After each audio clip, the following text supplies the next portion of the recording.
Hello everyone, स्वागत है आप सभी का आपके अपने यूट्यूब चैनल विकास स्टडी सेंटर में। तो आज हम लोग इस वीडियो में एमसीक्यू क्वेश्चन करेंगे जो हिंदी का है, जो आपके एग्ज़ाम के लिए इम्पॉर्टेंट है, क्योंकि ये क्वेश्चन सारे आपके एग्ज़ाम में आने का बहुत ज़्यादा कह सकते हैं मोस्ट एक्सपेक्टेड क्वेश्चन है। ठीक है, तो यहाँ पे हम लोग छाट के क्वेश्चन कर रहे हैं जो आपके एग्ज़ाम के लिए इम्पॉर्टेंट है।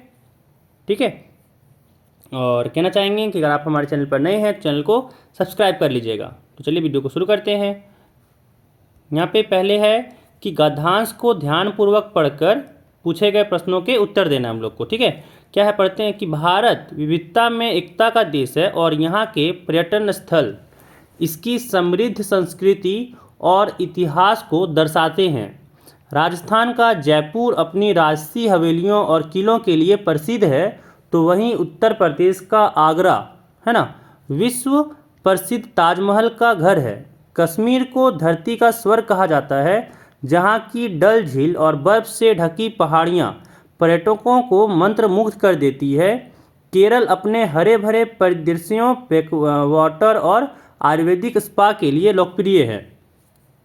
दक्षिण भारत में हम्पी के प्राचीन मंदिर और तमिलनाडु के महाबलीपुरम के स्मारक ऐतिहासिक धरोहरों के अद्भुत उदाहरण हैं। हर साल लाखों पर्यटक भारत के इन स्थलों पर आते हैं और यहाँ की सांस्कृतिक धरोहर, प्राकृतिक सुंदरता और परंपराओं से प्रभावित होते हैं।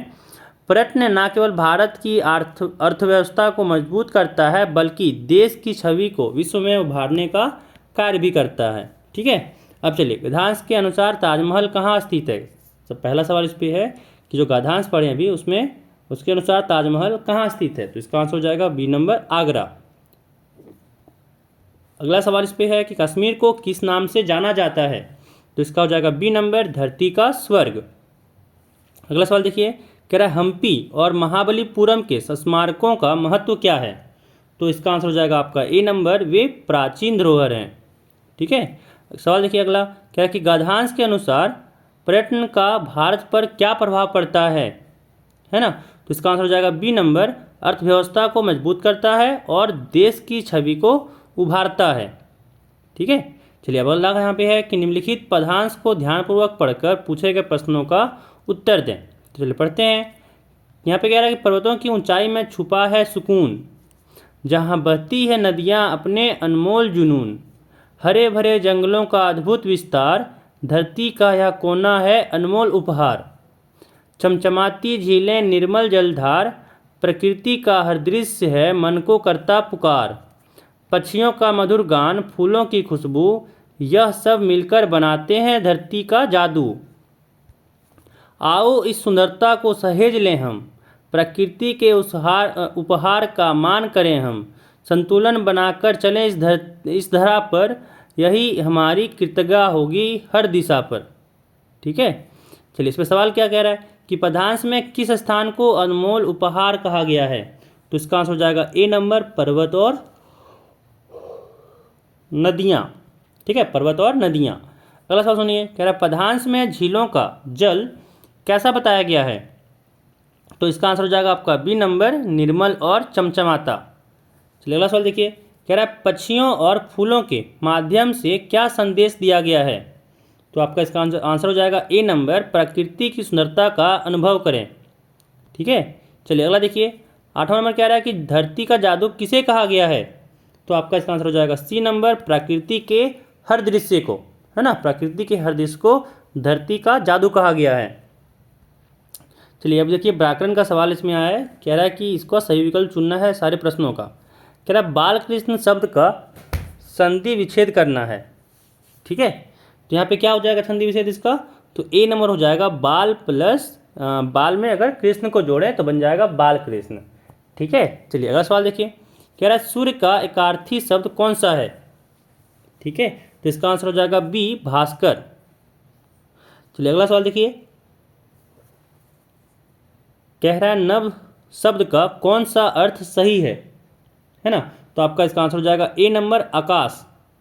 नभ को आकाश कहते हैं। चलिए देखिए अगला सवाल, कह रहा है पुस्तकालय शब्द में प्रयुक्त प्रत्यय कौन सा है, तो इसका आंसर हो जाएगा ए नंबर, आलय, ठीक है, आलय यहाँ पे प्रस्तुत है। अगला सवाल देखिए, कह रहा है कि असत्य शब्द में प्रयुक्त उपसर्ग कौन सा है? तो इसका आंसर हो जाएगा ए नंबर अ। ठीक है, सत्य से असत्य बना था। चलिए और अगला सवाल यहाँ पे क्या जा रहा है कि राम स्कूल जा रहा है, वाक्य में जा रहा है क्या है? ठीक है, तो इसका आंसर हो जाएगा बी क्रिया है। ठीक है, जो काम को करते हैं वो क्रिया कहलाता है। तो यहाँ पे इसका क्या करा जा रहा है, वो जा ही तो रहा है, अब कहाँ जा रहा है, तो स्कूल जा रहा है वो अलग बात है, बट जाना क्या हो गया, यहाँ पे क्रिया हो गया। चलिए अगला सवाल देखिए, कह रहा है वह अच्छा गाता है जबकि मैं गाने में अच्छा नहीं हूँ, वाक्य की रचना क्या है? तो इसका आंसर हो जाएगा बी नंबर मिश्र वाक्य। ठीक है ना, जब दो सेंटेंस को जोड़ा जाता है तो कहते हैं मिश्र वाक्य। ठीक है, चलिए अगला देखिए यहाँ पे जबकि लगा हुआ है बीच में, इसी कारण जोड़े हैं जबकि लगा के दो अलग अलग सेंटेंस को। चलिए अगला सवाल देखिए, कह रहा है कि राजमाता शब्द में किस प्रकार का समास है? ठीक है, तो इसका आंसर हो जाएगा ए नंबर तत्पुरुष समास।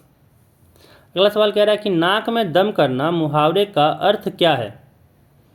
ठीक है, नाक में दम करना मुहावरे का अर्थ क्या है? तो इसका आंसर आपका हो जाएगा ए नंबर बहुत परेशान करना, है ना। बहुत सारा सुनेंगे ये स्लैंग कि इसने मुझे नाक में दम कर रखा है ना, मतलब बहुत परेशान कर रखा है। अगला सवाल देखिए, कह रहा है उपकार शब्द का विलोम शब्द कौन सा है? ठीक है, कि उपकार शब्द का विलोम शब्द कौन सा है? तो आपका इसका आंसर हो जाएगा ए नंबर अपकार। ठीक है, उपकार का विलोम शब्द होता है अपकार।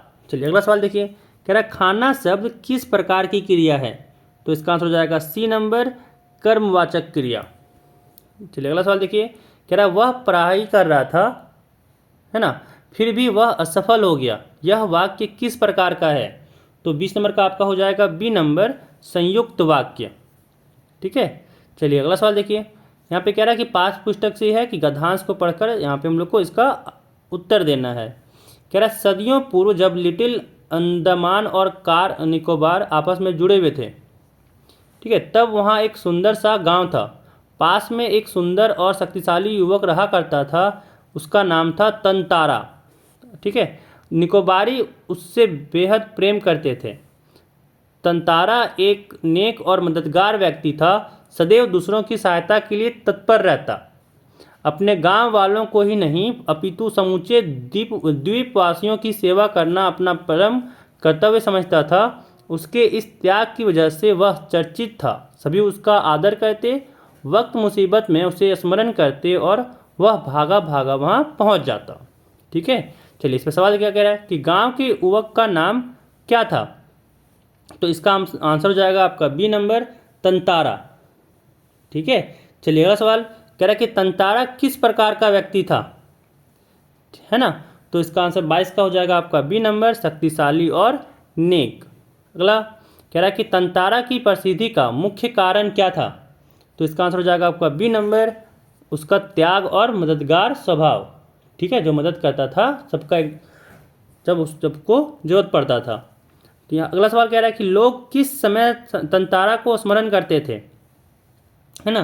तो 24 का आपका हो जाएगा बी नंबर मुसीबत के समय। ठीक है, चलिए अगला सवाल देखिए, कह रहा है प्रस्तुत गद्यांश किस पाठ से लिया गया है? तो इसका आंसर हो जाएगा आपका ए नंबर तंतारा वामिरो कथा। ठीक है, चलिए अगला सवाल देखिए, कह रहा है निम्नलिखित पदांश को ध्यानपूर्वक पढ़कर दिए गए प्रश्नों के लिए सही उत्तर का चयन करें, है ना। तो पढ़ते हैं, कह रहा मेरा त्राण करो अनुदीन तुम, यह मेरी प्रार्थना नहीं बस इतना होवे, तरने की हो शक्ति अनामय, मेरा भार अगर लघु करके ना दो संतावना नहीं सही, केवल इतना रखना अनुनय, वहन कर सकूं इसको निर्भय, नतशीर होकर सुख के दिन में, तव मुख पहचानूं छिन छिन में, दुख रात्रि में करे वंचना, मेरी जिस दिन निखिल मही,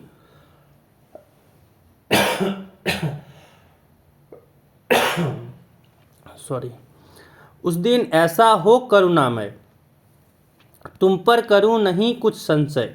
ठीक है, चलिए इस पर सवाल कर लेते हैं। कह रहा है कवि क्या प्रार्थना नहीं करता है?